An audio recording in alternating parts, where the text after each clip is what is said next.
Imagine a desolate Arizona winter in 1882. Reed Holston, a man hardened by solitude, discovers a starving Apache child near his isolated cabin. Just 4 days later, 3 Apache women appear at his door. This isn't merely a tale of survival. It's an extraordinary journey of humanity and resilience forged against all odds. Before we unveil this incredible story, ensure you hit that subscribe button and join our community for more captivating narratives like this one. Arizona Territory, winter 1882. The North Fence was never a favorite stretch of mine. It twisted like a broken snake through brittle, thorny brush and sun-bleached rocks, a constant demand for mending, always too far from the cabin to truly bother with, unless something pushed me out there.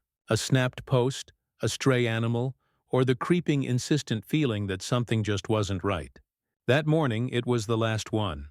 I'd woken early, as always. The mules were fed. The shed door, which never quite latched, was checked. My coffee, ground by hand, slow and steady, just like I did everything else, filled the quiet air.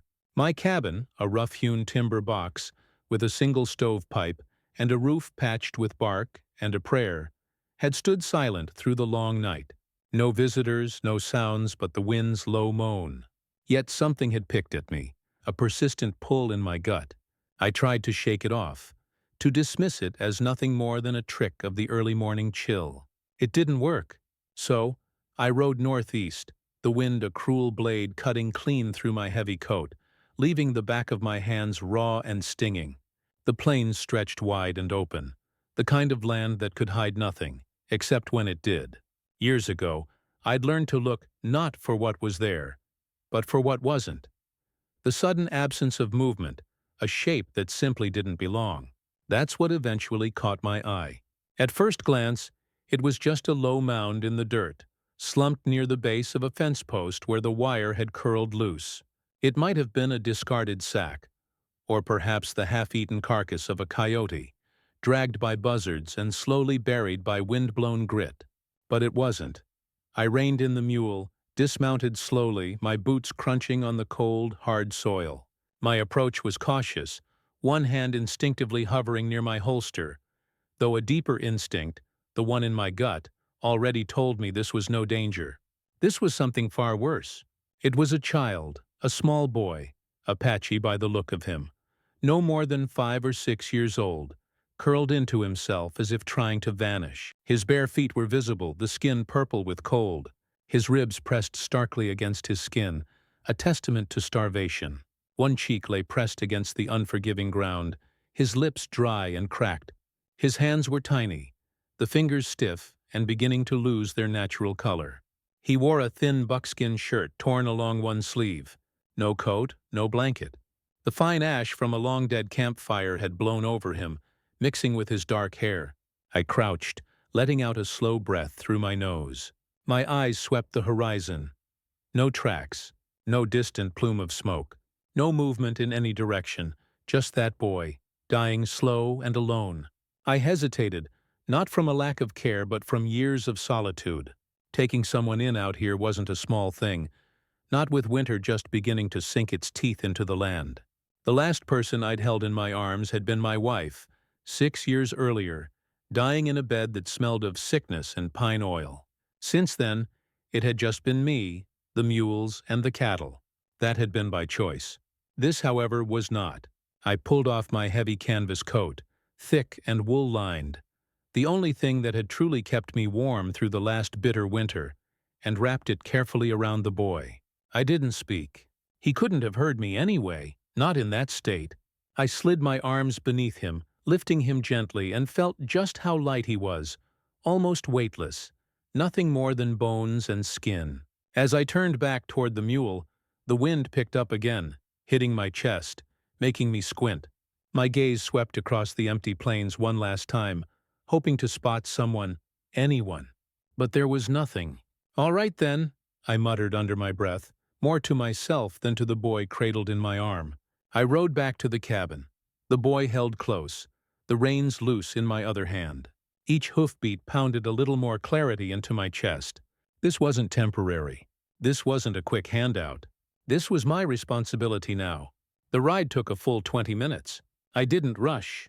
Inside the cabin, the stove was still radiating a faint warmth from the morning's burn.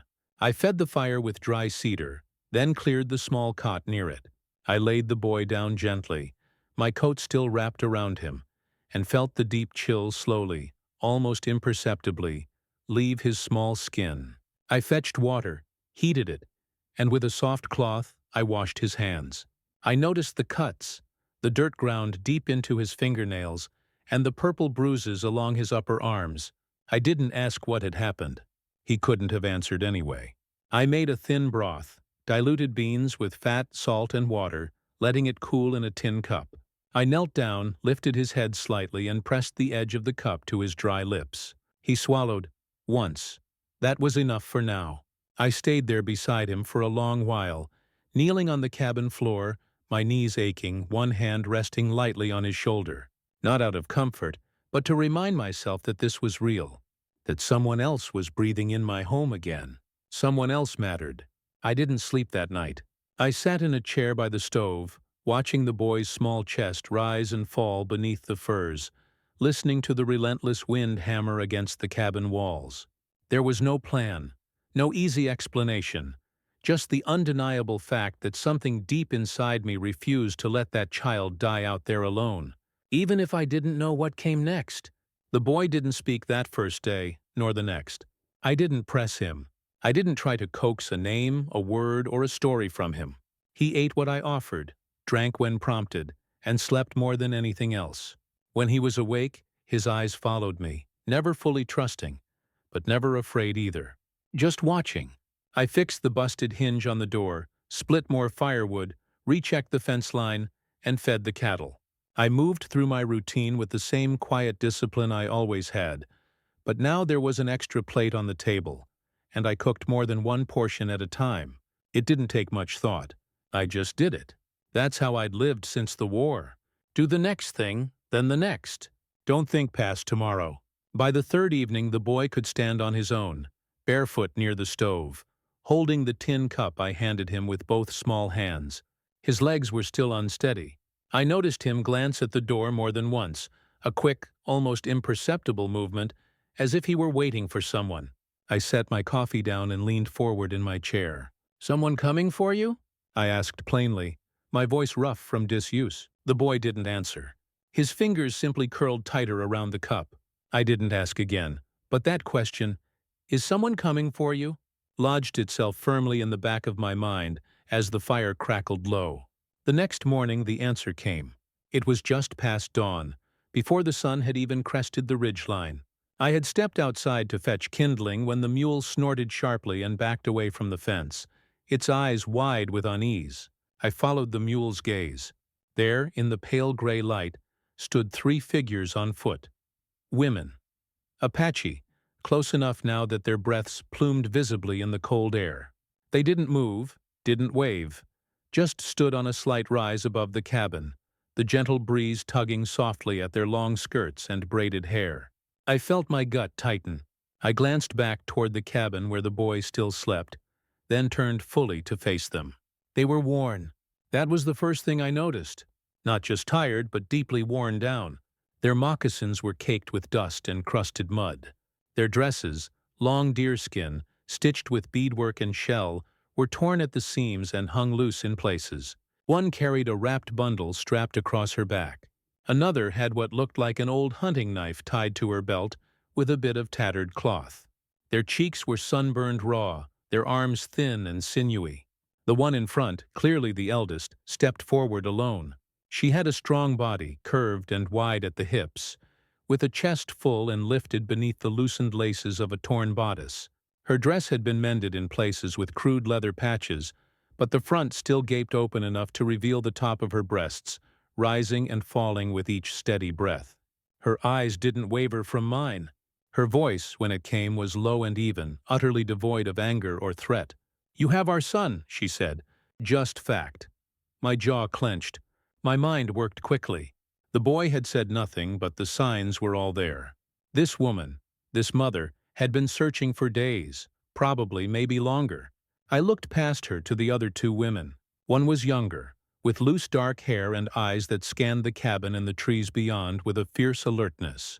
The other clung to her side, slender and hunched, her lips pressed tight together. I said nothing for a moment. My pulse remained steady, but my body was alert, my shoulders tight with unspoken tension. I met the eldest woman's gaze. "He's inside," I said, my voice low. "Still asleep." She nodded once, a single decisive motion, then simply waited. I hesitated. I had every reason not to trust strangers at my doorstep. Apache or not, 3 desperate adults appearing unannounced in the heart of winter carried inherent risk. But I also knew what it meant to lose someone, to follow tracks for days, hoping the next trail marker would lead somewhere. And I knew what it meant when the trail ended right at your door. I stepped back from the entrance. "Come in," I said. They moved silently. No questions, no hesitation. When they entered the cabin, the sudden rush of warmth hit them in the face. Their bodies stiffened momentarily with the abrupt change. I watched as the eldest woman crossed the floor quickly and dropped to her knees beside the cot. The boy stirred, blinking. Then his eyes lit up. He scrambled into her arms without a sound, burying his small face into the familiar curve of her chest. She wrapped around him tight, her hands protective on his back, her head bowing low until her lips touched his hair.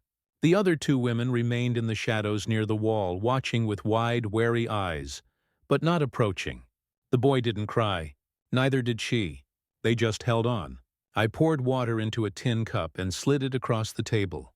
Then I opened the larder, brought out what little was left, jerky, hard bread, a few dried beans, and placed them near the stove. "Eat," I said. The women didn't move right away. Then the tallest, still clutching the boy, reached up and took a piece of bread, broke it, gave a portion to him, then another to the other women. They ate slowly, deliberately, quietly. After a long silence, she looked up at me again. "I am Asha," she said. I nodded once. "Reed." Another beat passed. "Why did you help him?" she asked, her tone not angry but genuinely trying to understand. I rubbed the back of my neck. "Didn't feel right leaving him," I replied. Asha held my gaze for a long second. "No," she said softly. "It wouldn't have been." That night the women stayed. I offered no promises, gave no welcome speeches. I simply laid out extra furs near the stove, added more wood to the fire, and made sure the water pot stayed full. I cleaned my rifle before bed, as always. But when I glanced up, I noticed something profoundly different. The cabin wasn't empty anymore, and for the first time in a long while, that didn't feel like a threat. It felt like something starting. What began as a desperate discovery in a harsh winter transformed into a profound narrative of healing and acceptance. Reed, Asha, Tojo, Ren, and Tula found not just shelter, but a true home and a future together, transcending loss and loneliness on this unforgiving frontier. This powerful journey reminds us that hope can bloom even in the most barren landscapes. What are your thoughts on Reed's compassion and the strength of this remarkable family? Share your insights in the comments below, and don't forget to like this video if their story resonated with you.